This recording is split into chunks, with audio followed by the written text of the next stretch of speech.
ഇന്നത്തെ കഥ എൻ്റെ റോമിക്കുട്ടീനെ കുറിച്ച് തന്നെ പറയാമെന്ന് വിചാരിച്ചിട്ടാ. റോമിക്കുട്ടിക്ക് ഇന്ന് 6 വയസ്സാണ്. അവൻ നമ്മളെ കൂടെ വന്നിട്ട് 6 വർഷമായി. 6 വർഷം എന്ന് പറഞ്ഞത് എത്ര പെട്ടെന്നാണ് പോയതെന്ന് അറിയോ? നമുക്കവൻ എപ്പോഴും ആ കുഞ്ഞിൽ കണ്ട ആ ഒരു മുഖം, അവൻ്റെ കുഞ്ഞിക്കാലും എല്ലാം ഇപ്പോഴും എൻ്റെ കണ്ണിൽ അങ്ങനെ കണ്ടുകൊണ്ടിരിക്കുകയാണ്. ഇത് ഈ കുഞ്ഞിക്കുട്ടനാണ് ഇത്രയും വലിയ എൻ്റെ സുന്ദര കുട്ടനായി നിൽക്കുന്നത്. അവൻ നമ്മളെ വീട്ടിൽ വന്ന സമയത്ത്, ഫസ്റ്റ് വന്ന സമയത്ത് അവന് പാല് കൊടുത്തിട്ടുള്ള വീഡിയോ കേട്ടോ അത് കാണുന്നത്. പിന്നെ ഈ കാണുന്ന ഇത്ര 6 കുട്ടികളുണ്ടായിരുന്നു. 6 കുട്ടികളിൽ നമ്മൾ ഫസ്റ്റത്തെ കുട്ടീനെയാണ് എടുത്തതെന്നാണ് നമ്മൾ വിചാരിക്കുന്നത്. എൻ്റെ കെട്ടിയവനാണ് റോമീനെ സെലക്ട് ചെയ്തത്. റോമിക്കുട്ടിക്ക് പിന്നെ നമ്മൾ കുട്ടിയിലെ ഒരു കഴുത്തിൽ മാറിപ്പോവാതിരിക്കാൻ വേണ്ടിയിട്ടേ ഒരു മണിയെല്ലാം കെട്ടിക്കൊടുത്തിരുന്നു. വളരെ ചെറിയ കുട്ടിയായിരുന്നു. എലിക്കുട്ടീൻ്റെ അത്രയും എളുപ്പമുണ്ടായിരുന്നു. ആ കുട്ടിക്ക് ഇത്രയും വലിയ മോനായി. അവൻ 6 വയസ്സായെന്ന് പറയുമ്പോൾ എനിക്ക് നെഞ്ചിൽ വലിയൊരു വിഷമമുണ്ട്. കാരണം നമ്മളെപ്പോലെയല്ല ഇവർക്ക് 6 വയസ്സായെന്ന് പറഞ്ഞാൽ അതൊരു 60 വയസ്സായ പോലെയാണ്. എൻ്റെ മോൻ്റെ മീശ മുടികളൊക്കെ നരയ്ക്കാൻ തുടങ്ങിയിട്ടുണ്ട്. അത് കാണുമ്പോഴേ എനിക്ക് വിഷമമാണ്, പേടിയാണ്.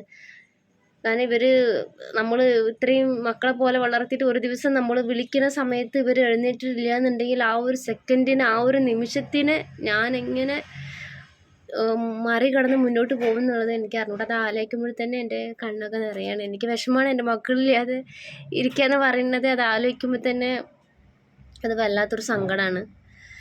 അപ്പോൾ എൻ്റെ മോൻ്റെ പിറന്നാളാണ്. അപ്പോൾ എല്ലാവരും എൻ്റെ മോനൊന്ന് വിഷ് ചെയ്യുക. ഒരുപാട് ആയുസ്സും ആരോഗ്യവും എൻ്റെ മക്കൾക്ക് ഉണ്ടാവട്ടെ. എൻ്റെ മോനെ എൻ്റെ കൂടെ എത്ര വർഷത്തോളം ഇരിക്കാൻ പറ്റുന്നു അത്ര വർഷത്തോളം എൻ്റെ മോൻ എൻ്റെ കൂടെ ഉണ്ടാവണം. നിങ്ങളെല്ലാവരും പ്രാർത്ഥിക്കണം. പിന്നെ എൻ്റെ മോനെ കുറിച്ച് ചില വികൃതി കാര്യങ്ങൾ ഇപ്പം ഇന്ന് കഥകൾ ഈ കാര്യത്തിൽ തന്നെ ഞാൻ പറയാമെന്ന് വിചാരിക്കട്ടോ. ഇവനെ നമ്മൾ ഇപ്പം എനിക്ക് ജോലി പോകുന്ന സമയം കുറച്ച് കൂടുതലാണ്. ഇതിന് മുന്നേ നമ്മൾ ജോലി ചെയ്യുന്ന സമയത്ത് നിന്ന് ഞാൻ 6 മണിക്ക് വീട്ടിൽ വരുമായിരുന്നു. ഇങ്ങനെല്ലാം 6:30 വീട്ടിലെത്തും. അപ്പോൾ നമ്മൾ വീട്ടിൽ പോകുമ്പോൾ ഞങ്ങളിപ്പോൾ കല്യാണം കഴിഞ്ഞ് 9 വർഷമായി. കുട്ടികളൊന്നും ഇപ്പോഴൊന്നും വേണ്ടാന്ന് വെച്ചിരിക്കുകയാണ്. അപ്പോൾ നമ്മൾ അതിൻ്റെ പകരമായിട്ട് നമ്മൾ വീട്ടിൽ പോകുമ്പോൾ ഒരാൾ നമുക്ക് വേണം, കാത്തിരിക്കുക എന്നുള്ള രീതിയിലാണ് എൻ്റെ മോനെ നമ്മളെടുത്തത്. റോമി എന്നുള്ള പേരിട്ടത് എൻ്റെ കെട്ടിയവനാട്ടാ.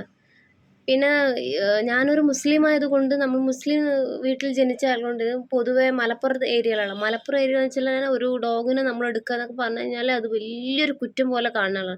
പക്ഷെ അന്ന് എൻ്റെ മനസ്സിൻ്റെ ഉള്ളിൽ ഇതുപോലെ ഈ നമ്മളെ മക്കളോട് ഭയങ്കര സ്നേഹം ഉള്ളിൻ്റെ ഉള്ളിൽ അങ്ങനെ ഒളിച്ച് കിടക്കും. കാരണം പുറത്ത് കാണിക്കാൻ പറ്റില്ല. കാരണം അവിടെ എൻ്റെ ഉപ്പ അമ്മ പഴയ ഒരാൾക്കാരാണ്. തൊട്ട് കഴിഞ്ഞാൽ എത്ര പ്രാവശ്യം മണ്ണിൽ വെച്ച് കുളിക്കണം, 7 പ്രാവശ്യം കുളിക്കണം, അങ്ങനത്തെ ഒരു ചിന്താഗതിയുള്ള ആൾക്കാരാണ്. പക്ഷേ എൻ്റെ മോൻ ഇവിടെ വന്നിട്ട് എൻ്റെ കെട്ടിയവനത് ഇതേപോലെ പെടിച്ചുകളെല്ലാത്തിനും ഭയങ്കര ഇഷ്ടമുള്ള ഒരാളായിരുന്നു. അപ്പോൾ ഇവിടെ വന്നതിൻ്റെ ശേഷമാണ് ആദ്യമായിട്ട് എൻ്റെ റോമിക്കുട്ടനെ നമ്മൾ വീട്ടിൽ എടുത്ത സമയത്ത് എൻ്റെ ശേഷമാണ് നമുക്ക് ഒരു എല്ലാത്തിനോടും, ആട്, മാട്, കോഴി, പൂച്ചക്കുട്ടി, എല്ലാത്തിനോടും സ്നേഹം തോന്നിയത്. ഒരു കോഴീനെ കണ്ടാൽ കൂടി അതിനോടൊരു സ്നേഹം. കാരണം ഇവർ കാണിക്കുന്നത് ആ ഒരു കളങ്കില്ലാത്തൊരു സ്നേഹമാണ്.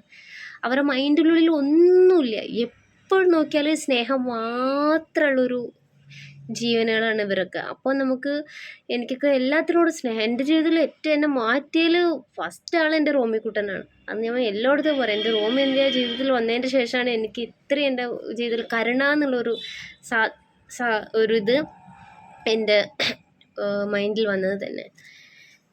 പിന്നെ എൻ്റെ കുട്ടീനെ കുറിച്ച് പറയുകയാണെന്ന് വെച്ചാൽ, എൻ്റെ കുട്ടി ഞങ്ങളെ വിഷമിപ്പിക്കുന്ന ഒരു കാര്യം എൻ്റെ ജീവിതത്തിൽ ചെയ്തിട്ടുണ്ട്. അത് വല്ലാത്തൊരു വിഷമമാണ്. കാരണം ഒരു ദിവസം നമ്മൾ സാധാരണ ജോലിക്ക് പോകേണ്ട സമയത്ത് ഞാൻ അടുക്കളയിൽ ജോലി ചെയ്തുകൊണ്ടിരിക്കുന്നത്. ആ സമയത്ത് റോക്കിക്കുട്ടി ഉണ്ടായിരുന്നു. റോക്കിക്കുട്ടിക്ക് അന്നൊരു 3 മാസം ഉണ്ടാവും. അപ്പോൾ ഇവന് റോക്കിക്കുട്ടി കൊണ്ട് ചേർന്ന് ഭയങ്കര കളിയായിരുന്നു. കുറേ കഴിഞ്ഞ് നോക്കിയപ്പോൾ റോക്കി വീട്ടിൻ്റെ ചുറ്റിൽ ഇങ്ങനെ ഓടിക്കൊണ്ടിരിക്കുന്നുണ്ട്. റോമിക്കുട്ടൻ്റെ ശബ്ദവും കാണാനുമില്ല. അപ്പോൾ എൻ്റെ ഭർത്താവ് ബാത്റൂമിലായിരുന്നു. എന്താ ഇവന് റോക്കിങ്ങനെ വ്യത്യാസമായിട്ട് ഓടിക്കൊണ്ടിരിക്കുന്നത്? മുകളിൽ വീടിന് ചുറ്റും നോക്കിയപ്പോൾ റോമീനെ കാണാനില്ല. നോക്കിയപ്പോൾ റോമിക്കുട്ടൻ എന്ത് ചെയ്തിരിക്കുന്നത്, വാർപ്പിൻ്റെ മുകളിൽ കയറിയിട്ട് തൊട്ടടുത്ത് വലിയൊരു ആര്യവേപ്പിൻ്റെ മരം ഉണ്ടായിരുന്നു. ആര്യവേപ്പിൻ്റെ മരത്ത് കുതിച്ചിട്ട് വെളിയിൽ പുറത്ത് വീഴും. ഇത് മെയിൻ റോഡ് പോലെ ഏരിയയാണ്. കുറച്ച് ദൂരമായിട്ട് വീട്ടിൽ 4 വേട്ട ഡോഗുകളുണ്ടായിരുന്നു. അവരെ കൂടെ കളിക്കാൻ പോയിരുന്നു. കളിക്കാനല്ല, കടിക്കാൻ. ഇവനക്ക് അങ്ങനത്തെ ഒരു സ്വഭാവമുണ്ട്. വെളിയിൽ എന്തെങ്കിലും വെളിയിൽ മീൻസ് പുറത്ത് ആരെങ്കിലും ഏതെങ്കിലും ഇതേപോലെ എൻ്റെ കൂടെയുള്ള കൂട്ടുകാരെ കണ്ടുകഴിഞ്ഞ് പിന്നെ എനിക്ക് അവിടെ പോകണം, അവരെ കടിക്കാനും കടിക്കാനൊക്കെ ആയിട്ട്. അങ്ങനെ പോയിട്ട് ഇവന് ഞാനങ്ങനെ വെളിയിൽ വന്ന് നോക്കിയപ്പോൾ അവിടെ ഉണ്ടായിരുന്നു. അപ്പോൾ പിന്നെ എൻ്റെ ഭർത്താവിനെ വിളിച്ച് ഓടി വന്ന് മൂപ്പരവിടെ പോയപ്പോൾ 4 വേട്ട ഡോഗിൻ്റെ സെൻറ്ററിൽ ഇവൻ ഇരിക്കുന്നു. പിന്നെ ഇവൻ്റെ ഒരു പ്രത്യേകത എന്താണെന്ന് വെച്ചാൽ ഇവൻ മരിച്ചാലും ശരി ഇവൻ കൂടെ ആരെങ്കിലും ഒരാളെ കൊന്നിരിക്കണം, അങ്ങനത്തെ ഒരു ചിന്താഗതിയുള്ള ഇവനാണ്.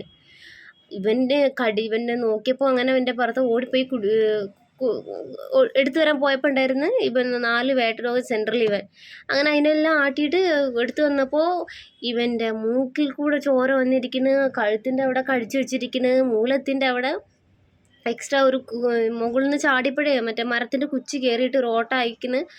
ആ സമയത്ത് ഞാൻ എൻ്റെ മോനെ കണ്ടപ്പോൾ എൻ്റെ നെഞ്ചിന്ന് വേദനിച്ചൊരു ഇത് എനിക്കറിയുള്ളൂ. എൻ്റെ മക്കളെ മേലിൽ ചോര വരുമെന്ന് പറഞ്ഞാലേ എനിക്കത് സഹിക്കാനേ പറ്റില്ല. എൻ്റെ ഉമ്മ, എൻ്റെ തങ്ങളെ, എനിക്കത് ആലോചിക്കാനേ വയ്യാത്ത പോലെയാണ്.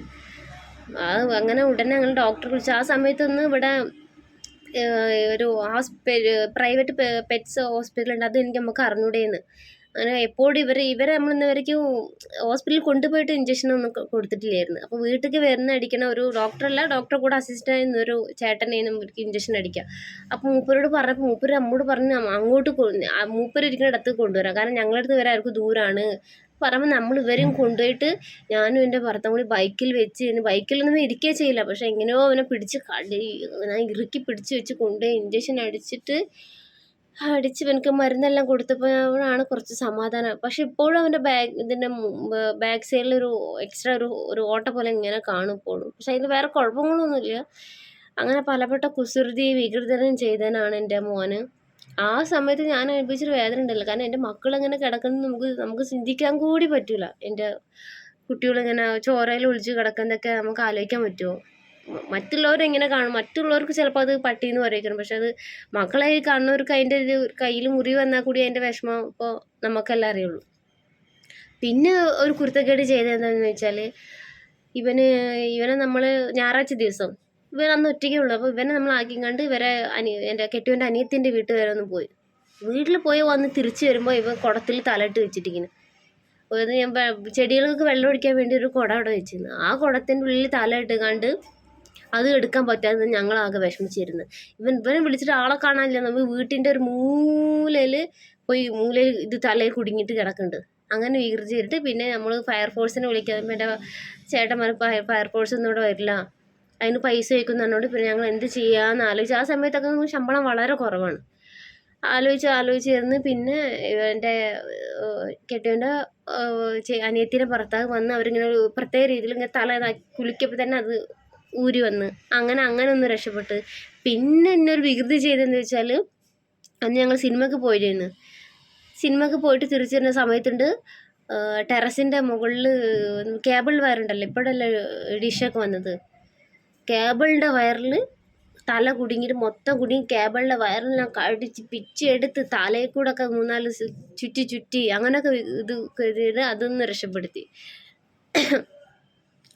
അങ്ങനെയൊക്കെ പല വികൃതി കുട്ടികളും ചെയ്തവനാണ് ഇവന്. പക്ഷേ ഇവനില്ലാതെ എനിക്ക് ഇരിക്കാനേ പറ്റില്ല. അത്രയ്ക്ക് ഇഷ്ടമാണ് എൻ്റെ മക്കളെ എനിക്ക്. കാരണം എൻ്റെ മക്കൾക്ക് നമ്മൾ സ്നേഹിക്കാൻ മാത്രമല്ല അറിയണുള്ളൂ, നമ്മൾ വിഷമിപ്പിക്കാൻ അറിയണേ ഇല്ലല്ല. എന്താ ഇവർക്ക് ഇത്രയും നമ്മൾ സ്നേഹിക്കാനുള്ളൊരു കഴിവ് കൊടുത്തിരിക്കണം എന്നുള്ളത് എനിക്ക് അറിഞ്ഞൂട കേട്ടോ.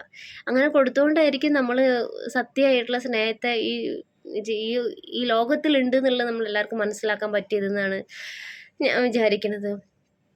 അപ്പോൾ ഇന്ന് എൻ്റെ മോൻ്റെ പിറന്നാളാണെന്നുള്ളത് വീണ്ടും ഓർമ്മപ്പെടുത്താണ്. ഈ വീഡിയോ കാണുന്ന എല്ലാവരും എൻ്റെ മോൻ ഒരുപാട് കാലം ആയുസ്സും ആരോഗ്യത്തോടെ സന്തോഷത്തോടെ കൂടെ ഞങ്ങളെ കൂടെ ഉണ്ടാവണമെന്ന് പ്രാർത്ഥിക്കണം. കാരണം ഇവരാണ് എൻ്റെ ലോകം. എൻ്റെ മക്കളില്ലാതെ എൻ്റെ മക്കളിങ്ങനെ ആരും എൻ്റെ മക്കളെ കുറിച്ച് എന്തെങ്കിലും പറഞ്ഞു കഴിഞ്ഞാൽ പട്ടീന്ന് പോലും പേര് പറയാൻ വിടില്ല. അങ്ങനെ പറയാതെ എൻ്റെ മക്കളാന്നേ പറയുള്ളൂ. കാരണം എനിക്ക് ഇവർ ഇമ്പോർട്ടൻ്റ് ആണ്, മറ്റുള്ള ആൾക്കാർക്ക് എങ്ങനെയൊന്നും അറിയാം. എൻ്റെ ചിന്തകളിൽ എൻ്റെ കാഴ്ചപ്പാടിൽ എൻ്റെ മക്കൾ എൻ്റെ സ്വന്തമാണ്. അപ്പോൾ വീണ്ടും ഞങ്ങളെ വീഡിയോ എല്ലാവരും കാണുക.